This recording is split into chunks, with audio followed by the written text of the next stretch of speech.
তীব্র গরমে ধুঁকছে দিনাজপুরের লিচুর বাজার। প্রচণ্ড তাপদাহে অপরিপক্ক লিচু গাছে ফেটে যাচ্ছে, আর কিছু অংশ রোদে পুড়ে নষ্ট হচ্ছে। লোকসান কমাতে চাষিরা পাকা আধা পাকা লিচু নামাচ্ছেন। সড়কে প্রতিবন্ধী ব্যক্তিরা, দাবি 11 দফা।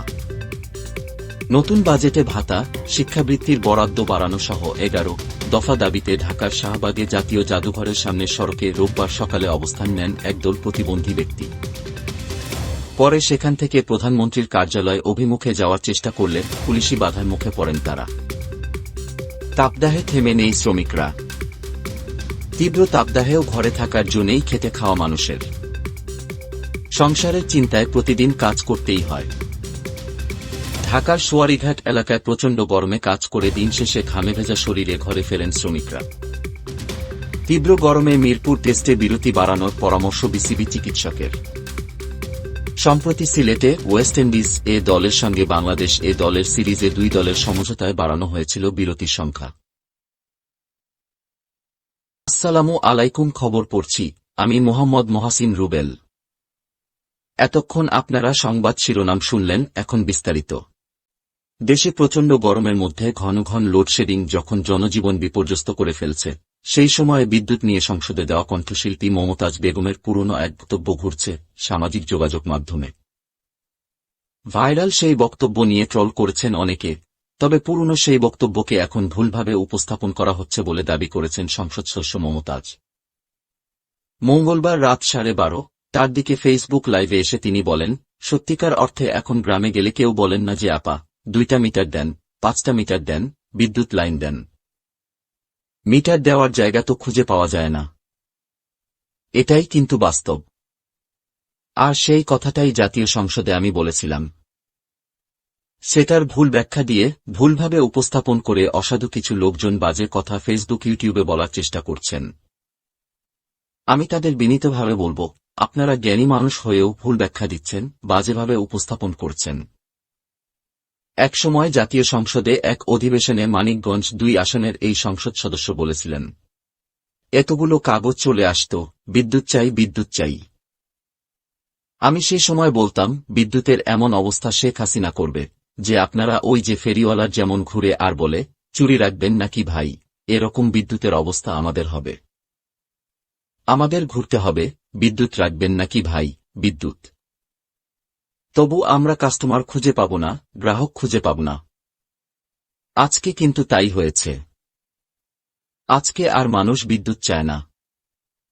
ঘরে ঘরে বিদ্যুৎ পৌঁছে গেছে। রাজধানীর এলেনবাড়িতে গাড়ি থেকে এক নারী ও এক পুরুষের লাশ উদ্ধারের ঘটনায় দুজনের বিষয়ে আরও কিছু তথ্য জানা গেলেও কিভাবে তাদের মৃত্যু হয়েছে সে বিষয়ে নিশ্চিত হতে পারেনি পুলিশ। গাড়ির ভেতর একটি ছোট বোতলে কিছু আলামত পাওয়া গেছে জানিয়ে মহানগর পুলিশের তেজগাঁও বিভাগের সহকারী কমিশনার মাহমুদ খান ক্রাইম নিউজ অনলাইনকে বলেন, বোতলটি পরীক্ষার জন্য সিআইডিতে পাঠানো হবে। সিআইডির ক্রাইম সিন ঘটনাস্থল পরিদর্শন করেছে। গাড়িটি থানায় এনে রাখা হয়েছে। বুধবার ভোরে এলেনবাড়িতে সরকারি স্টাফ কোয়ার্টার এলাকার একটি পুকুরের ধারে রাস্তার ওপর রাখা ছিল মেরুন রঙের সেডান গাড়িটি। কভার দিয়ে ঢাকা থাকলেও গাড়ির ইঞ্জিন চালু ছিল, যা দেখে ফজরের নামাজ পড়ে বাসায় ফেরা লোকজনের সন্দেহ হয়। পরে তারা ঢাকনা সরিয়ে পেছনের আসনে এক নারী এবং এক পুরুষের নগ্নদেহ দেখতে পান। স্থানীয়রা ওই পুরুষটিকে চিনতে পেরে তার ভাইকে ফোন করে জানায়। পরে তার ভাই এসে নিজে ওই গাড়ি চালিয়ে স্টাফ কোয়ার্টারের গ্যারেজে নিয়ে রাখেন। খবর পেয়ে সকাল 7:30টার দিকে গ্যারেজ থেকে লাশ দুটি উদ্ধার করে সোহরাওয়ার্দী হাসপাতালের মর্গে পাঠানো হয় বলে তেজগাঁও থানার পরিদর্শক তদন্ত মোহাম্মদ শাহ আলম জানান। তিনি বলেন, যাদের লাশ উদ্ধার করা হয়েছে তাদের মধ্যে দেলোয়ার হোসেন মোল্লার বয়স 53, স্পেশাল সিকিউরিটি ফোর্সের এসএসএফ অফিস সহায়ক সিভিল স্টাফ ছিলেন তিনি। ওই স্টাফ কোয়ার্টারের একটি বাসাতেই তিনি পরিবার নিয়ে থাকতেন। তার সঙ্গে পাওয়া গেছে মৌসুমী আক্তার রানী নামের 42 বছর বয়সী এক নারীর লাশ, তার বাড়ি মুন্সিগঞ্জের গজারিয়ায়। ঢাকায় তিনি কোথায় থাকতেন তা জানা যায়নি। পুলিশ কর্মকর্তা মাহমুদ খান ক্রাইম নিউজ অনলাইনকে বলেন, দেলোয়ারকে ওই এলাকার লোকজন ভালোভাবেই চেনে। পরিবারের সদস্যরা জানিয়েছেন ওই প্রাইভেট কার তার নিজের। চাকরির বাইরে রাতে তিনি অ্যাপের মাধ্যমে রাইড শেয়ার করতেন। ভোরের দিকে বাসায় ফিরতেন। মঙ্গলবার রাতেও তিনি রাইডে বের হয়ে যান। তার ভাই ভোরে ফোন পেয়ে স্টাফ কোয়ার্টারের কাছে পড়ে থাকা গাড়িতে দুজনকে মৃত অবস্থায় পান।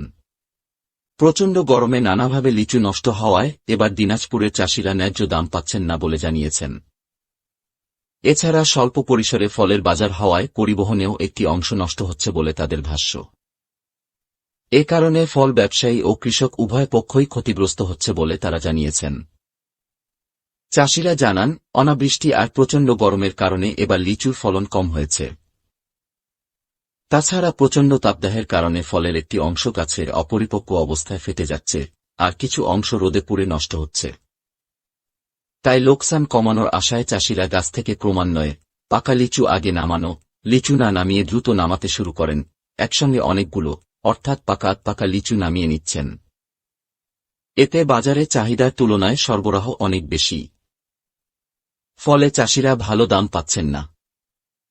বাগান মালিক আরও ফল ব্যবসায়ীরা এবার লিচুর বাজারে ভালো নেই বলে জানিয়েছেন।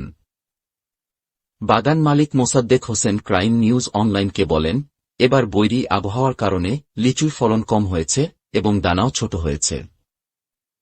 যখন লিচু পরিপক্ক হয়ে গাছ থেকে নামাবার সময় হয়েছে, তখন তাপদাহ আরও তীব্র হওয়ায় গাছেই লিচু জ্বলে যাচ্ছে। তিনি আরও বলেন, এবার শহরের কালীতলায় স্বল্প পরিসরে লিচু মার্কেট স্থাপন করায় প্রচণ্ড যানজটের কারণে লিচুর গাড়ি আটতে প্রবেশ করতে 4 থেকে 5 ঘণ্টা সময় লাগছে। এখানেও গরমে বেশ কিছু ফল জ্বলে যায় এবং নষ্ট হয়। ফলে আড়তে অনেক কম দামে লিচু বিক্রি করে লোকসান গুনছেন কৃষক। নতুন বাজেটে ভাতা, শিক্ষাবৃত্তির বরাদ্দ বাড়ানো সহ 11 দফা দাবিতে ঢাকার শাহবাগে জাতীয় জাদুঘরের সামনের সড়কে রোববার সকালে অবস্থান নেন একদল প্রতিবন্ধী ব্যক্তি। পরে সেখান থেকে প্রধানমন্ত্রীর কার্যালয় অভিমুখে যাওয়ার চেষ্টা করলে পুলিশি বাধার মুখে পড়েন তারা। ঢাকার শাহবাগে জাতীয় জাদুঘরের সামনের সড়কে রোববার অবস্থান নেন একদল প্রতিবন্ধী ব্যক্তি। তাওহিদুজ্জামান তপু। তাপদাহে থেমে নেই শ্রমিকরা। তীব্র তাপদাহেও ঘরে থাকার জন্যই খেটে খাওয়া মানুষের সংসারের চিন্তায় প্রতিদিন কাজ করতেই হয়। ঢাকার সোয়ারিঘাট এলাকায় প্রচণ্ড গরমে কাজ করে দিন শেষে ঘামে ভেজা শরীরে ঘরে ফেরেন শ্রমিকরা। মিরপুর শেরি বাংলা ক্রিকেট স্টেডিয়ামে পাশাপাশি দৌড়াচ্ছিলেন তামিম ইকবাল, তাসকিন আহমেদ ও সৈয়দ খালেদ আহমেদ। মঙ্গলবার দুপুরে তাপমাত্রা তখন 38 ডিগ্রি সেলসিয়াস। ড্রেসিং রুমের পাশে মাঠের এক প্রান্ত থেকে আরেক প্রান্তে কয়েক চক্কর দেওয়ার পর ঘামে ভেজা শরীর নিয়ে ঘাসেই শুয়ে পড়েন খালেদ। হাঁটুতে হাত দিয়ে দাঁড়িয়ে পড়েন তামিম। বারবার ঘাম মুছতে থাকেন তাসকিন। তাদের পাশে দৌড়ানো নাজমুল হোসেন শান্ত, মাহমুদুল হোসেন জয়, শরীফুল ইসলামরা গরমের কারণে গায়ের জার্সি খুলে ফেলেন। কয়েকদিন ধরে ক্রিকেটারদের অনুশীলনে নিয়মিত চিত্রই অবশ্য এমন। প্রচণ্ড গরমের সঙ্গে লড়াই করেই চলছে তাদের অনুশীলন। আগের দিন প্রধান কোচ চান্দিকা হাথুরু সিংহে সংবাদ মাধ্যমের ক্যামেরায় ইশারা করে দেখান, অনেক গরম, অনেক অনুশীলনে তবু নিজেদের মতো করে চালানোর সুযোগ আছে। প্রয়োজনমতো থাকে পানের বিরতি, কিন্তু ম্যাচ চলাকালে নির্ধারিত সময়ের আগে কোনো বিরতির সুযোগ নেই। টেস্ট ম্যাচের আগে এমন অসহনীয় গরম সংশ্লিষ্ট সবার জন্যই বড় ভাবনার জায়গা। বিসিবির প্রধান চিকিৎসক দেবাশিস চৌধুরী যেমন সম্ভাব্য করণীয় ভেবে রেখেছেন। আফগানিস্তানের বিপক্ষে মিরপুর টেস্টে পানের বিরতি বাড়ানোর পরামর্শ তার।